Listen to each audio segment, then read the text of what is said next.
आप चाहे वो छोटा चुनाव ले लीजिए, चाहे विधानसभा का ले लीजिए, चाहे लोकसभा का चुनाव ले लीजिए,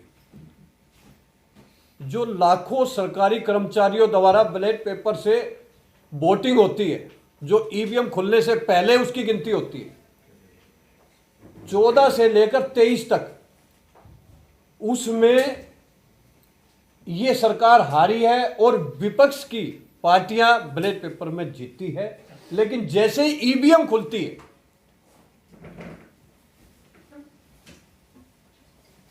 तो तुरंत ये सरकार भारी मतों से जीत जाती है। देखिए, हर बार ये सरकार एक चुनाव से पहले आंकड़ा दे देती है 300 पार, अब की बार 400 पार का नारा दे दिया।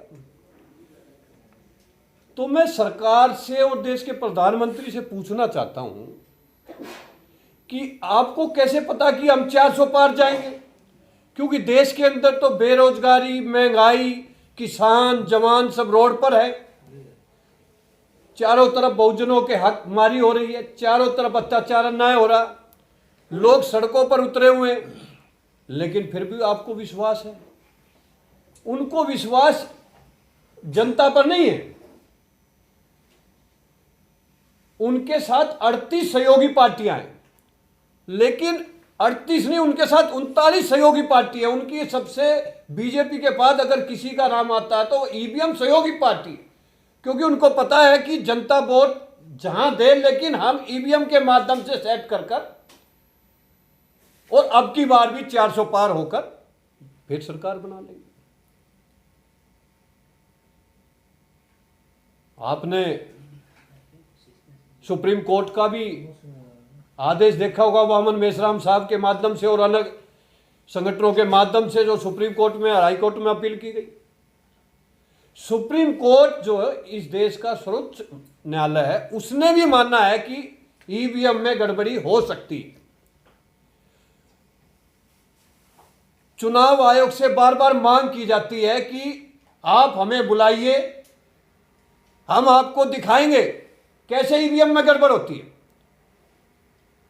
पहली बात तो चुनाव आयोग बुलाता नहीं, और जब भी किसी डेलीगेशन को बुलाया है और हमारे क्वालिफाइड इंजीनियर जिन्होंने ईवीएम को चुनाव आयोग से बाहर कई बार जंतर मंतर पर, कई बार अनेक मंचों पर उसको दिखाया है कैसे हैंग होती है, जब चुनाव आयोग के कार्यालय में जाया जाता है तो चुनाव आयोग कहता है कि इस ईवीएम को बिना हाथ लगाए इसको सेट करके दिखाइए। देखिए, बिना हाथ लगाए कैसे ईवीएम को हम सेट कर देंगे, कैसे उनको दिखाएंगे हम? तो कहीं ना कहीं चुनाव आयोग और न्यायपालिका भी आज इस सरकार की कठपुतली बनी हुई है और उन्हीं के निर्देश से वो चल रही है। फिर वो कहते हैं कैसे चोरी हो सकती है ईवीएम से।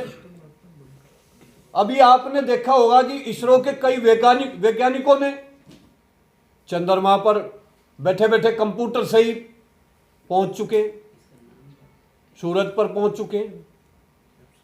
हमारे फोन पर ही हमारे बैंक के अकाउंट खाली हो रहे हैं।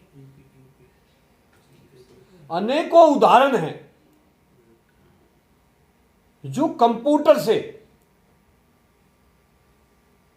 छल किया जाता है और वो छल हो रहा है। और यही कारण है कि सरकार को इतना विश्वास है कि वो 400 पार का नारा दे दिया। जिस देश के अंदर 25 करोड़ मुस्लिम परिवार रहते हैं जो बहुजनों के,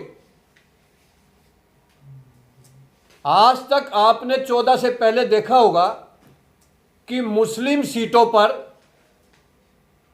2-4 सीटों को छोड़कर कभी भी वहां पर दूसरी बिरादरी के लोग नहीं जीते। लेकिन 14 से लेकर अब तक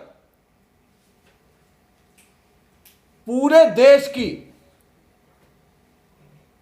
जो मुस्लिम सीटें हैं उनमें 2-4 छोड़कर एक भी सीट पर आज तक कोई मुस्लिम लोकसभा में नहीं पहुंचा है। इसका क्या कारण है? एक तो इसका कारण ये लगता है कि देश के सभी लोग, सभी मुसलमान बीजेपी के साथ चले गए।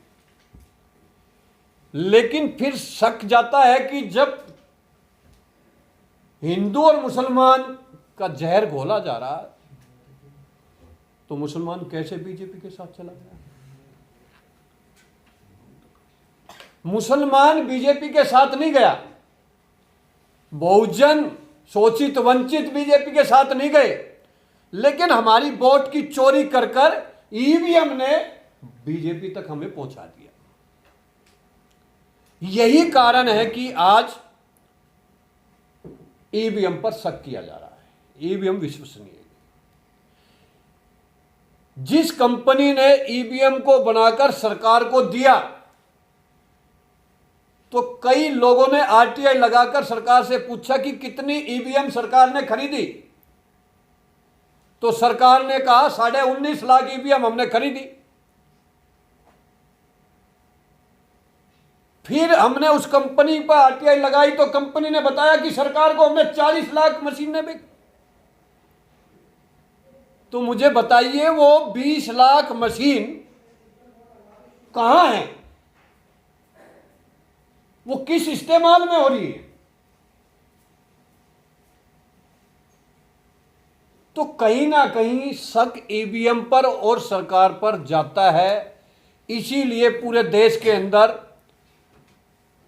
विपक्ष ही नहीं, किसान ही नहीं, दलित हो, मजदूर हो, SC ST OBC और माइनॉरिटी के 90% बहुजन लोग हों, सभी ईवीएम के खिलाफ रोड पर उतर चुके और लगातार आंदोलन हो रहा है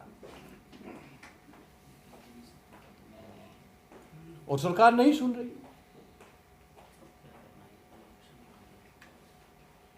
हमारा सरकार से आज इस प्रेस वार्ता के माध्यम से यह अनुरोध है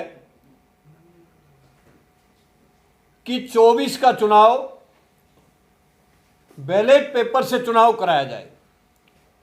सरकार यह कहती है कि जहां हमारी सरकार नहीं बनती, विपक्ष की बनती है, तो वो वहां ईवीएम का क्या रोल है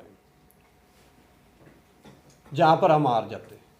हम उनको कहना चाहते हैं हमें हार मंजूर है एक बार, लेकिन हमारा एक ही लक्ष्य है, एक ही मिशन है कि अब की बार बैलेट पेपर से चुनाव करा दीजिए। अगर जनता आपके साथ है तो आप जीत जाओगे और हम हार मान लेंगे, लेकिन बैलेट पेपर से चुनाव करा दीजिए।